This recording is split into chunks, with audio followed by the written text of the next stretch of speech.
Ce livre est l'une des belles surprises de cette fin d'année 2024. Un livre remarqué par les libraires et les critiques et bénéficiant d'un formidable bouche à oreille de la part des lecteurs. À l'ombre des choses, c'est le premier roman d'Anatole-Édouard Nicolo. C'est surtout une formidable déclaration d'amour à la vie et à la littérature, une histoire fragile sur l'enfance et ses rêves. Autofiction assumée, voilà l'histoire d'un gamin qui aurait pu vriller, mais qui, par les hasards heureux de l'existence et les belles rencontres du destin, a pu se relever et s'inventer un avenir. Une petite ville de province, un couple amoureux, tous deux artistes, un duo fantasque, un rien bohème, et deux beaux enfants, deux garçons. Et puis l'amour qui s'enfuit, le couple qui se sépare, l'argent qui vient à manquer, et les enfants ballottés du foyer social où se retrouve la mère, au squat où atterrit le père. À l'adolescence, l'aîné des deux enfants se rêve rappeur. Il a tellement de choses à exprimer, une haine au fond du cœur. Il part pour Paris, laissant son cadet encore plus désemparé.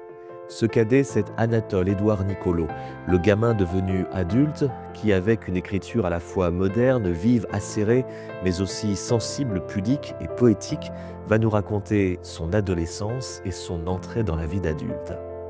Avec ces mots touchants, il va nous dire cette famille déchirée, où malgré tout on s'aime sans savoir se le dire, où chacun essaie de se reconstruire sur les ruines fumantes d'un bonheur disparu, et comment, lui, le jeune Anatole, a su faire de ses embûches, de ses galères, un chemin de résilience. Pour Anatole, dans cette petite ville de l'ouest de la France, où on tourne un peu en rond, il y a les potes du collège, pas toujours très fréquentables, mais qui rendent la vie tellement plus exaltante. Il y a le foot et l'inatteignable rêve de devenir un professionnel du ballon rond.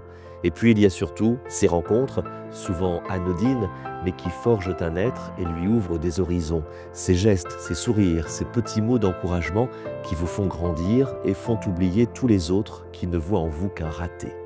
Et comme son frère qui choisit le rap pour exprimer le fond de son cœur et de son âme, le jeune Anatole, lui, va découvrir la littérature.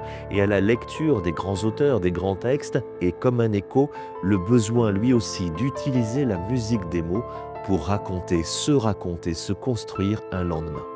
Voilà comment naît ce premier roman, cette autofiction, à la fois exutoire et déclaration d'amour, peinture saisissante d'une jeunesse en souffrance, mais aussi message d'espoir sur la possibilité de renaître. J'étais une ombre et je la maudissais, je voulais que le soleil me frappe au visage, éclaire ma vie ordinaire de tous ses rayons. Ce livre est une petite pépite à découvrir absolument. À l'ombre des choses, c'est le premier roman d'Anatole-Édouard Nicolo.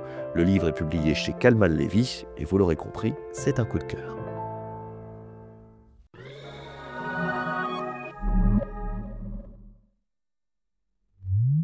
Bonjour Anatole-Édouard Nicolo. Bonjour. Merci d'être avec nous, d'avoir accepté notre invitation pour venir présenter ce qui est donc votre premier livre. C'est un roman mais qui vous colle un peu à la peau. Enfin, on va reparler bien sûr de ce livre qui est l'un des temps forts de cette fin d'année 2024. Ça s'appelle À l'ombre des choses.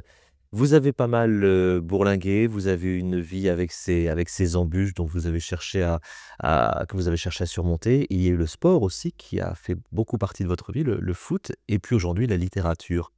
Heu, alors avec ce livre qui est maintenant en librairie, quel regard portez-vous sur votre lien à la littérature? Pourquoi était-ce si important dans votre vie? J'ai trouvé un espace de liberté, en littérature qui m'a presque sauvé la vie. La littérature est venue vers moi à l'âge de 15-16 ans et c'était une période de ma vie où je me sentais assez figé. Je traînais toujours dans les mêmes parcs, sur les mêmes bancs, avec les mêmes potes, où on avait toujours les mêmes sujets de conversation. Donc il y avait une forme de routine plutôt grise qui s'installait dans mon adolescence et puis, j'ai ouvert un bouquin, je me souviens, c'était le bouquin de Jack London, Martin Eden et donc, dans cet aventurier, qu'est Martin Eden, je me suis reconnu, à travers cette volonté d'exister, de de de se développer en tant qu'être humain, de développer sa philosophie et c'est toutes ces notions-là, pour lesquelles je suis tombé amoureux de la littérature. Lire, c'est une chose, écrire, c'en est une autre. Vous l'expliquez, le livre, c'est une rencontre, la rencontre avec, Jack London en l'occurrence. À quel moment vous dites-vous: «Moi aussi», puisque vous parliez de liberté et vous employez le terme: «Le livre m'a sauvé». À quel moment vous sentez-vous, légitime à prendre la plume et à vous dire: «Bah, moi aussi j'ai envie d'écrire et j'ai envie de qu'on me lise»? Je me suis pas préoccupé du sentiment de légitimité et heureusement, je crois, parce que d'où je viens, hem écrire, c'est un acte, intellectuel, c'est un acte qui demande, beaucoup de contemplation, de recul sur sa vie et je crois que je viens d'une famille où le sentiment d'urgence, il est omniprésent, où les choses doivent se faire très rapidement, doivent être efficaces et c'est tout l'inverse de l'écriture. L'écriture, moi, je la vois comme une parenthèse, je la vois comme un moment suspendu dans le temps et donc heureusement que je me suis pas posé cette question-là. Je ne trahis aucun secret en disant que vous avez un frère qui est artiste, Oui. qui évolue dans l'univers de la musique, une pointure dans le monde du rap plus précisément. Donc le rap, c'est aussi de l'écriture, il y a aussi des messages. Vous voyez de la similitude entre les 2 frères que vous êtes? Vous avancez un peu sur le même chemin? C'est par les mots que vous avez envie de dire des choses de votre société? Hem, oui, tout à fait. Je pense qu'on a cette quête d'exister comme, tous les artistes. Moi, la littérature, je la vois comme, un exercice artistique, le roman comme une œuvre et je pense que à travers notre regard, on a envie de laisser une petite trace, et défendre des sujets.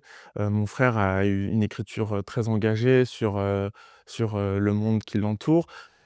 Et il a retrouvé en fait cette volonté il a retrouvé cette envie de, de revendication dans le rap Le qui rap était une est réponse. exactement, le rap est une réponse. Vous savez que les clichés ont la dent dure. Je le disais en préambule, c'est le sport au départ qui vous a, enthousiasmé. Le football, vous avez essayé de suivre des études pour, peut-être, ensuite devenir, footballeur professionnel et puis la vie en a décidé autrement. Aujourd'hui, c'est dans la littérature, dans l'écriture que vous vous épanouissez. On a l'impression que ce sont 2 univers diamétralement opposés. Vous nous montrez que non, finalement les 2 peuvent s'entendre? Dans mon écriture, il y a une vraie notion de corporalité. Heu, une fois, j'étais en promotion, et je discutais avec le journaliste et ce que j'aime beaucoup dans ces rencontres-là, c'est qu'on découvre un autre regard à travers le lecteur et le journaliste me disait: «Mais Anatole, c'est fou comment le corps revient très souvent dans ton roman». C'est-à-dire qu'il y a cette notion des mains moites, des gorges serrées, de l'estomac noué, des postures je n'avais pas forcément fait attention à cela quand j'ai écrit ce roman, mais c'est tout mon passif. Au départ, mon corps, s'exprimait à ma place. C'est-à-dire que, étant donné que j'étais un grand timide, c'était beaucoup plus simple pour moi d'exprimer qui j'étais à travers mes efforts, à travers la transpiration, à travers l'endurance. C'est un premier roman, vous l'avez dit, il y a sûrement des petites maladresses. Aujourd'hui, je continue à écrire, je vois que je progresse, je m'améliore. C'est une activité que je fais tous les jours et je retrouve, voilà, cette notion de passion, de dévouement, en fait. Le sportif n'est jamais très loin finalement de l'auteur, de l'écrivain. Maintenant que vous êtes entré sur ce grand terrain de la littérature, dans cette grande famille, c'est le premier roman, avec des retours très positifs, de la presse, des libraires, des lecteurs. La suite, c'est quoi? Il y a de l'appréhension, il y a de l'enthousiasme, c'est de la joie, c'est la peur de la page blanche. Comment vivez-vous cette frénésie du moment avec ce livre que vous présentez un peu partout dans les salons et les librairies? Et puis le fait de devoir ensuite concrétiser? Bon, ce qui est très important pour moi, c'est de garder ma fraîcheur, justement de ne pas trahir, d'où je viens, ni mon passé. Je pourrais en avoir honte justement d'arriver avec un bagage de sportif, d'arriver dans un milieu bien plus intellectuel, mais je n'ai pas envie de trahir ça. Je n'ai pas envie de trahir mes influences. J'ai lu du Romain Gary, du Jack London, comme je vous le disais, mais j'ai été énormément aussi, bercé par du Jacques Brel, par des rappeurs, par du rock anglais. Donc j'ai envie de me nourrir de toutes ces influences, encore et encore.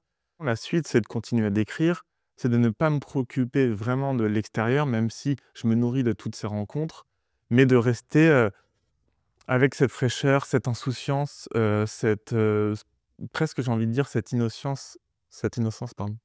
Merci en tout cas pour votre sincérité, votre franchise, votre actualité. Anatole-Édouard Nicolo, c'est votre premier roman qui vient de paraître aux éditions Calman Lévy. Ça s'appelle À l'ombre des choses.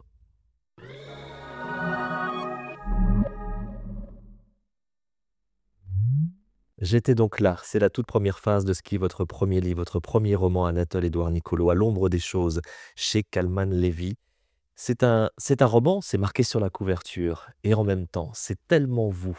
C'est un narrateur, mais on va se douter que ce narrateur, c'est Anatole et vous allez nous raconter votre parcours, cette famille qui va voler en éclats lorsque vos parents se séparent et puis le déclassement social lorsque vous vous retrouvez dans un foyer avec votre mère et votre frère, lorsque vous allez, vous retrouver avec votre père dans un squat de luxe comme vous l'appelez.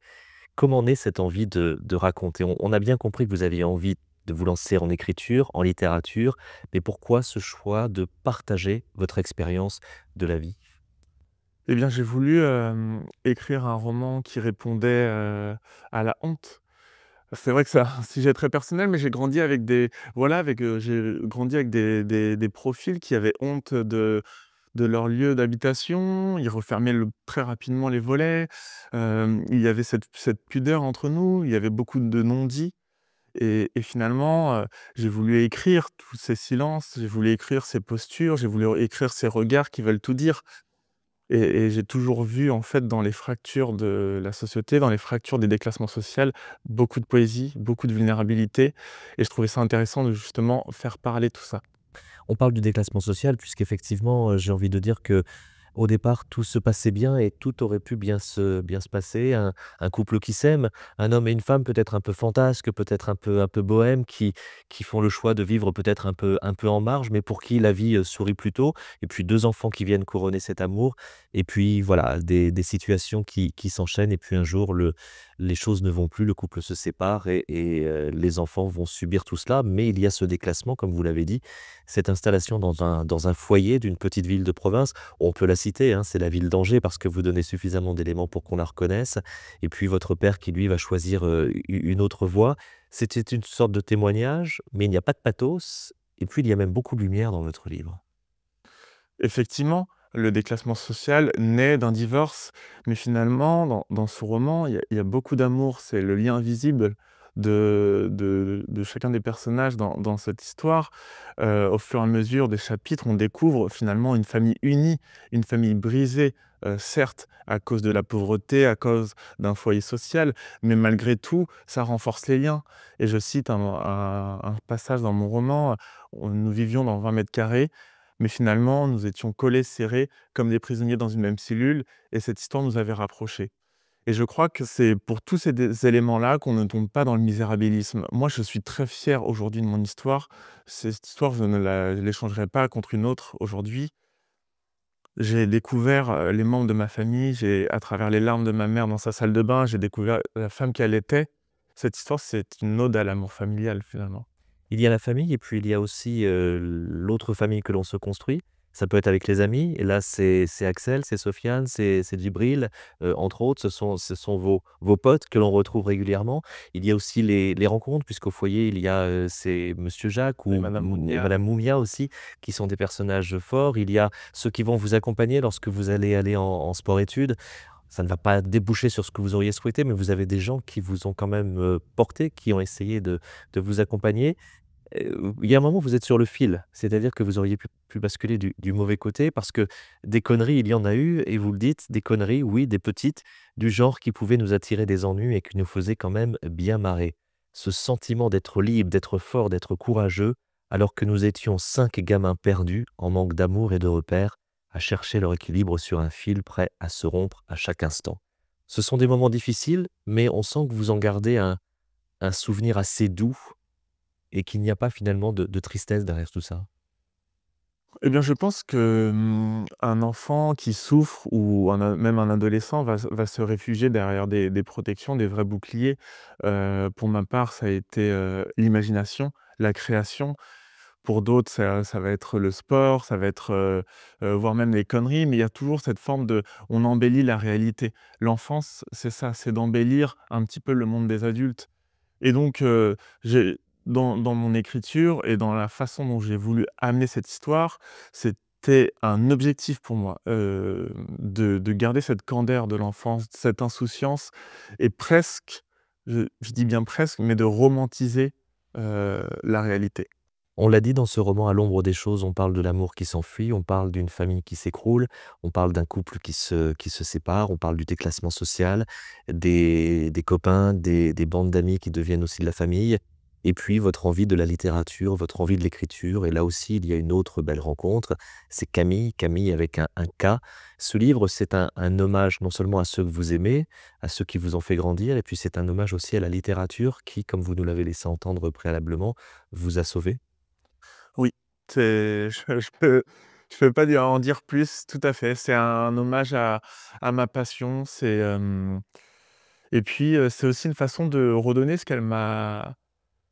que la littérature m'a transmis. C'est-à-dire qu'à un certain moment donné, la littérature m'a permis de continuer de rêver et je crois que, c'est grâce aux rêves que je suis encore là, ça nous amène enfin voilà, on peut en débattre, échanger. Ça m'a permis de voyager. J'ai pu, faire des rencontres aux 4 coins de la France pour porter mon roman. J'ai fait des salons. Je sens aussi cet engagement, le fait d'écrire, certes, heu, pour transmettre un message, mais aussi d'être, très reconnaissant envers, toutes les personnes qui sont autour de moi. On ne peut pas ne pas parler de votre livre sans évoquer la qualité de votre écriture. C'est une écriture, vive, moderne, mais aussi pleine de sensibilité, pleine de pudeur, pleine de poésie. Il y a des passages qui sont vraiment très, très poétiques. Comment l'avez-vous travaillée cette écriture? Ça a été une écriture, d'un jet? C'est un cri du cœur qui est sorti tout seul ou au contraire avez-vous beaucoup retravaillé votre texte? Non, ça a été un cri du cœur. Ça a été un cri du cœur, avec des petites pauses. C'est-à-dire qu'au départ, j'écrivais seulement des phrases, sur un petit carnet et puis, petit à petit, je me suis pris au jeu. Je notais, des petits paragraphes, sur mon téléphone quand j'étais dans le métro, serré dans dans la ligne 13. Mais donc voilà, je trouvais le temps de déplier mes coudes et de pouvoir écrire sur mon téléphone et puis petit à petit, je mettais tellement d'amour et de sincérité dans ces écrits que je me suis pris au jeu. J'ai commencé à développer des chapitres et au fur et à mesure, l'histoire s'est construite. Mais je crois que j'avais cette histoire, en moi depuis très longtemps, et que j'avais envie d'en faire quelque chose de beau pour une fois. J'ai tellement menti durant mon enfance, j'ai tellement masqué la vérité, j'ai tellement dit que j'habitais non pas dans un foyer social, mais dans une petite maison un petit peu plus loin, que j'avais envie ouais, j'avais ce besoin d'assumer qui j'étais, d'en faire une œuvre artistique et puis de pouvoir m'adresser à des personnes qui ont eu, honte une fois dans leur vie, dans leur parcours, qui sont invisibles, qui se sentent incompris. C'est un roman, voilà, d'ordre social. Il y a un vrai message social derrière, cette histoire. J'étais une ombre et je la maudissais, je voulais que le soleil me frappe au visage, éclaire ma vie ordinaire de tous ses rayons. Voilà un livre qui est une petite pépite, vous allez découvrir une très belle écriture et puis surtout vous allez découvrir l'histoire d'Anatole-Édouard Nicolo, mais plus largement vous allez aussi retrouver l'histoire de notre société à la fois si douloureuse et si belle. C'est une très belle réussite en tout cas. Anatole-Édouard Nicolo, votre livre À l'ombre des choses est publié chez Calman Lévy. Merci beaucoup. Merci beaucoup.